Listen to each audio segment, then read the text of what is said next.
Kembali lagi di Cahaya Hati Indonesia. Bu. Bu, bu, bu. Bu, bu. Masih semangat ibu-ibu? Alhamdulillah.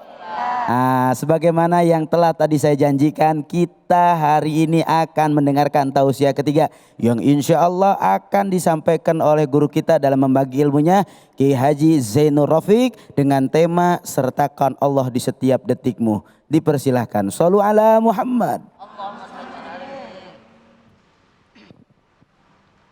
Bismillahirrahmanirrahim. Assalamualaikum warahmatullahi wabarakatuh. Warahmatullahi wabarakatuh. Alhamdulillahirabbil alamin, adada khalqihi wa ridha nafsihi wa zinata arsyihi wa midada kalimatih. Alhamdulillah ya Hannan ya Mannan. Alhamdulillah nashkuruka ya Allah. Alhamdulillahi ala ni'matil imani wal islam.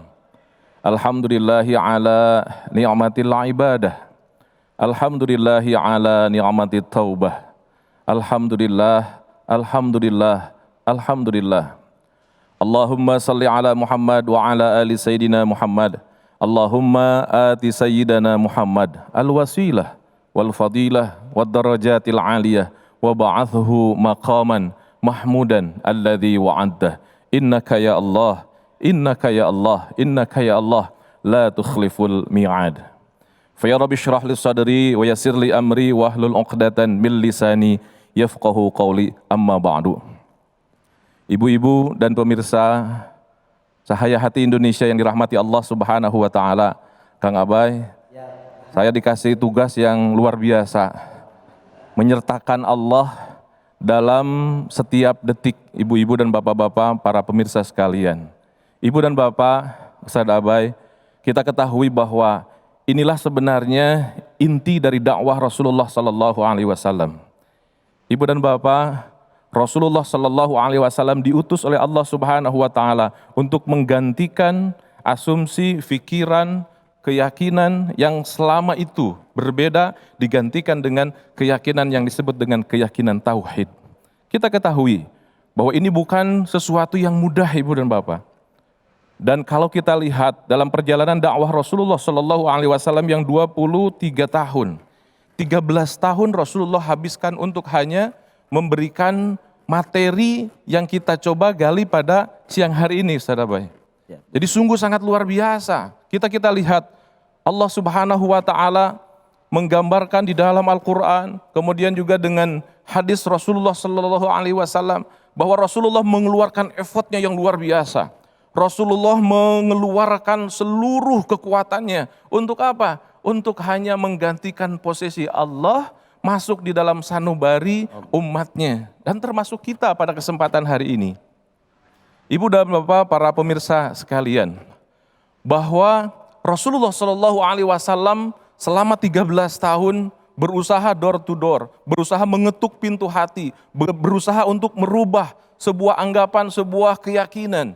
Dan alhamdulillah kita bersyukur kepada Allah Subhanahu wa taala.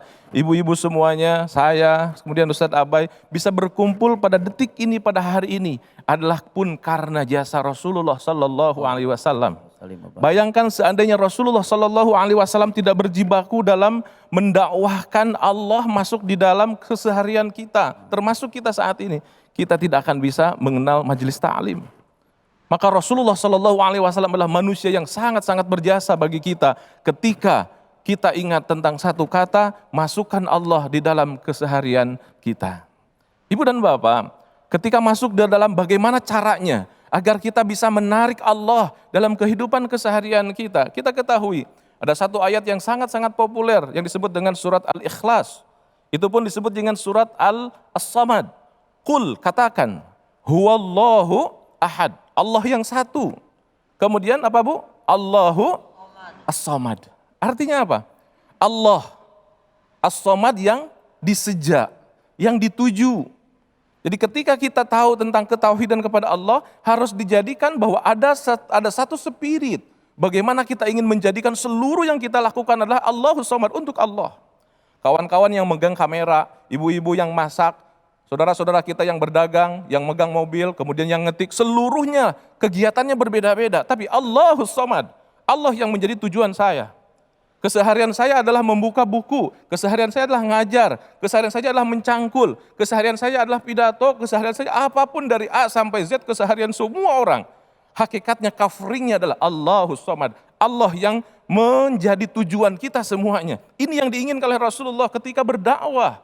Kenapa? Agar kita menjadi manusia-manusia yang hasanah fid dunya dan hasanah fil akhirat. Islam datang itu untuk menyejahterakan kita di dunia dan juga di akhirat. Pertanyaannya, bagaimana ketika kita ingin menjadikan Allah segalanya? Maka satu hadis, di antara jutaan hadis ibu dan bapak, yang paling tinggi derajat kesohihannya adalah hadis yang diriwayatkan dari Sayyidina Umar, yaitu innamal a'malu binniyat. Segala sesuatu tergantung niatnya. Walaupun di pinggir kali, walaupun di ujung jalan, walaupun di angkasa, walaupun di pantai, walaupun dimanapun. Tapi selama kita niatkan, ya Allah, kegiatan keseharianku ini, profesiku ini lillah, untuk Allah. Ini yang menjadi kunci. Allahus Samad, Allah yang menjadi tujuan hidup kita. Kemudian ibu dan bapak, langkah yang kedua setelah kita yakin satu-satunya Allah yang menggerakkan, yang mengatur, yang maha segalanya. Lalu bagaimana menjalankan kehidupannya? Allah turunkan Al-Quran dan juga hadis Rasulullah SAW. Taraktu fikum amraini lan tadillu abadan ma tamassaktum bihima kitabullah wa sunnati rasulih. Covering hidup kita, contoh Rasulullah mengikuti inti dari Al-Quran. Lalu apa intinya? Intinya adalah ibu dan bapak yang disebut dengan takwa. Setelah yang pertama tadi, Allahus Samad, Allah tujuan kita, kehidupan keseharian kita dijalankan dengan gaya yang disebut dengan takwa. Apa itu takwa? Di dalam tafsir Ibnu Katsir digambarkan dialog antara Umar bin Khattab dengan Ubay bin Ka'ab. Kata Umar, ya Ubay, apa itu takwa? Kata Ubay bin Ka'ab, Umar, jika seandainya kamu masuk ke sebuah tempat yang gelap, kemudian nggak tahu ada apa yang akan kamu lakukan? Kata Sayyidina Umar, samartu wajtahadtu. Kata Ubay, itulah takwa. Samartu wajtahadtu itu adalah hati-hati, kemudian bersemangat. Jadi takwa itu ibu dan bapak adalah bersemangat dan juga hati-hati. Itu yang harus menjadi covering kita dalam kehidupan kesehari-hari. Hati-hati, jangan-jangan kita ini keseharian kita megang Al-Quran, tapi bukan untuk Allah, naudzubillah. Jangan-jangan kita ini menjadi majelis taklim, tapi bukan karena lillah, naudzubillah, summa naudzubillah. Ibu dan bapak, takwa harus menjadi framing. Dan yang terakhir, bagaimana kita agar menjadikan lillah di dalam kehidupan keseharian kita? Kita harus ridho ibu dan bapak. Ridho kenapa? Ridho bahwa Allah yang mengatur seluruh dan segala kehidupan kita. Wa kafa billahi syahida, wa kafa billahi hasiba, wa kafa billahi alima, wa kafa billahi nasira. Cukuplah Allah yang menggerakkan, yang tahu, yang segalanya. Ketika ibu dan bapak keyakinan kuat, dijaga dengan ketakwaan, kemudian ridho dengan apapun yang terjadi, inilah inti kenikmatan dalam hidup kita. Bahagia, nyaman, tentram, indah hidup kita ketika ada ridho. Ridho kenapa? Semua yang terjadi adalah Allah yang mengaturnya, dari Allah, dan bukan hanya dari Allah, yang terbaik dari Allah Subhanahu wa taala. Maka covering yang indah ketika kita ridho, yang akan kita dapatkan adalah the miracle, kekuatan yang luar biasa. Kenapa? Karena kita ridho dengan seluruh narasi Allah Subhanahu wa taala. Kalimatnya adalah hasbunallah wa ni'mal wakil, ni'mal maula wa ni'man nasir. Camkan itu terus, lakukan itu terus, afirmasi itu. Hasbunallah, cukuplah Allah yang akan menjadi wakil kita dan penolong kita. Mudah-mudahan kita menjadi manusia-manusia yang senantiasa melantunkan hasbunallah wa ni'mal wakil, ni'mal maula wa ni'man nasir. Wal afu minkum. Assalamualaikum warahmatullahi wabarakatuh. Waalaikumsalam warahmatullahi wabarakatuh. Masya Allah, luar biasa Kiai Zainur Rafiq yang begitu dahsyat, mampu memaparkan, sertakan Allah di setiap detikmu. Guru, menyambung dari apa yang guru paparkan tadi, lalu bagaimana guru ketika ada seseorang yang dia sudah qaswatul qulub, hatinya keras, hatinya jauh dari Allah, apa yang harus dilakukan agar hatinya kembali lentur untuk mengingat Allah? Masya Allah, ujiannya luar biasa nih sahabat. Ibu dan bapak, kita ketahui bahwa Rasulullah SAW mengatakan, ala anna fil jasadi mudghah idza fasadat fasadal jasadu kullu wa idza saluhat saluhal jasadu kullu ala wahi al qalbu. Ada sesuatu dalam diri kita yang namanya qalbu yang Ustaz tadi sampaikan. Kalau itu bagus, bagus semuanya.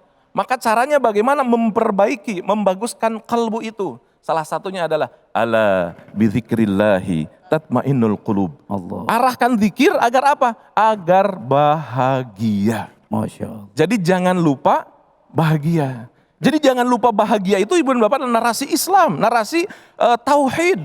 Jangan sampai kita bertauhid tapi mesem, apa ya? Jangan sampai kita bertauhid tapi semakin marah-marah. Tauhid itu mendamaikan, membahagiakan dan menyamaikan. Jadi untuk menenangkan hati, bahagiakan hati kita dengan apa? Bizikrillah. Jadi zikirnya harus menenangkan. Agar zikir menenangkan harus tahu artinya. Allah. Ala bizikrillahi tatmainnul qulub. Itu Luar mungkin biasa Ustaz. guru, menarik guru. Ada banyak orang yang mereka sholat, puasa, zikir, baca Quran, tapi tidak merubah akhlaknya. Bagaimana guru? Ah, ini luar biasa. Kenapa kita berislam, tapi tidak meleverage, tidak menjadi daya ungkit. Tauhidnya kuat, bahkan hafal. Al-Qurannya bahkan mungkin bisa dihafal. Tapi kenapa tidak membangkitkan? Ini yang menjadi masalah ibu dan bapak. Masalah yang sangat-sangat luar biasa. Kenapa? Tentunya sahabat bahwa Rasulullah pun pernah ditegur oleh Allah Subhanahu wa taala. Allah Subhanahu wa taala menegur Rasul ketika innaka lan tahdi man ahbabta walakinallaha yahdi may yasha. Ya, kondisi orang itu tergantung Allah juga. Benar. Maka ketika melihat orang itu ibu dan bapak, jangan dulu merasa bahwa orang gitu begitu kan saya mah kan lebih taat. Nggak boleh itu. Kenapa? Hidayah itu dari Allah, tinggal doakan saja, mudah-mudahan apa yang dia baca, apa yang dia ikuti, apa yang dia inginkan sesuai dengan yang direncanakan kepada yang diinginkan oleh Allah Subhanahu wa taala dan Rasulnya. Jadi jangan menjustifikasi orang, jangan menjudutkan orang, jangan menyalahkan orang. Kenapa? Belum tentu kita lebih baik dari orang yang kita omongkan. Maka kembalikan kepada Allah Subhanahu wa taala. Caranya bagaimana? Rasulullah pernah ngajar kepada Muadz bin Jabal 3 doanya. Pertama, Allahumma ya Allah, a'inni, kuatkan aku ala zikrika agar aku ingat selalu kepada Engkau. Wa syukrika, dan kuatkan aku agar aku bisa selalu bersyukur. Dan yang ketiga, kuatkan aku agar aku senantiasa bisa berhusnil ibadah, ibadahnya lebih baik. Syukur, ibadah yang bagus, kemudian berzikir. Itu yang niat doa yang disampaikan oleh Rasulullah kepada Muadz bin Jabal untuk menyertakan kehidupan kita lebih baik lagi. Masya Allah. Terima kasih banyak guru, begitu luas pemaparan yang guru sampaikan. Idza salahat salahat kullu wa idza fasadat fasadat kullu wa hiyal qalb.